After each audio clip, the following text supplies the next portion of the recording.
Good morning. I'm Melanie Levin. I'm one of Al Chernoff's many Chernoff cousins on the dad's side. And as you know by now, Al did not have immediate family. By the time he was 30, he had already lost both of his parents. His sister died in her infancy many years before Al was born. And though Al was married for a time, he did not have any children. But as you can see, Al was not alone. He may not have had close relatives, but he had close family. He is survived by 7 first cousins, all women. Several of whom have children of their own who are the same age as Al. So he fit right in and belonged to us all the way a little brother or a fun uncle might. But he had other family too. And I'm not just talking about his fur babies and his scale and shell babies. Trust me, I'll get back to them. In fact, he had several families. He had his biker family, his rock climbing family. He had his family of fans. Hello, live stream, and next door neighbor Tony. He also had his brothers in arms, his fellow veterans, and on his last full day on Earth, he attended the Veterans Parade through Old City and posed for photos with the Grand Marshal. He even paused for a few moments outside the nearby National Museum of American Jewish History to reflect and take photos. As my brother David said, Al may not have always trumpeted his Judaism, but neither did he shy away from it.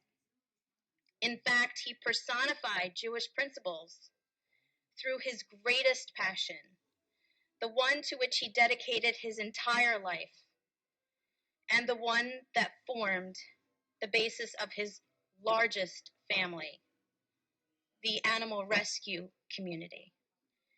In Judaism, there is a concept called Tsar Ba'alei Chaim. It's a Hebrew phrase that refers to the Jewish prohibition against cruelty. But Jewish tradition goes beyond merely prohibiting cruelty. That would be the minimum. There's actually an affirmative duty to care for animals. Rabbinic sages hold that all creatures with the breath of life have feelings. We are all animal lovers here, and we know this in our hearts to be true about our beloved pets. But Judaism has made it religious canon. In fact, Judaism equates care and compassion for animals with righteousness, with virtue.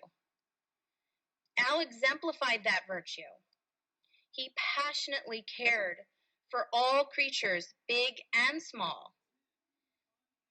We're all familiar with his fondness for cats. While cats may have been his favorite, his spirit animal, he rescued and cared for all manner of life. If you scroll through his Instagram or his Facebook timeline, you will find that time that he saved a leopard slug from his truck bed. He documented this rescue with several photos detailing the gentle transfer from the truck to a nearby patch of earth.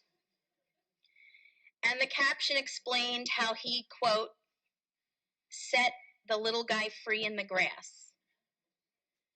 When it comes to spiders, I'm easily spooked, but Al was not. If he found one inside his house, he would gently transfer it to outside, and he took great care not to disturb the ones that were already outside. When a spider spun a web outside his front door, he simply stopped using that door. He wrote about that too, saying, quote, I have not used my front door since.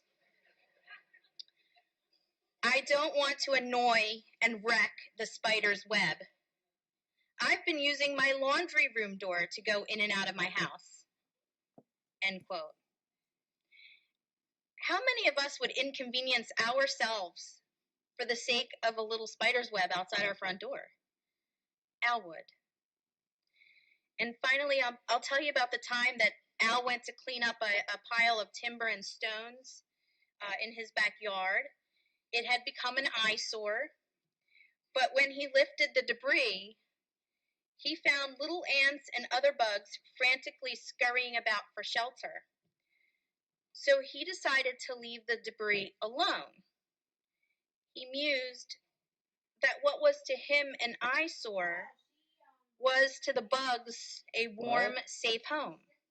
Who did? Proverbs 12:10, as translated from Hebrew, reads in part, "The righteous person knows the soul of their animal." Al knew the souls of all the animals. Many of you have said to me upon learning of Al's passing, "Let me know if there's anything I can do." And I want to tell you that there is. There is something that you can do. You can save a life in Al's memory. Rescue your next pet if you can, or just save a bug. All life is precious. Thank you.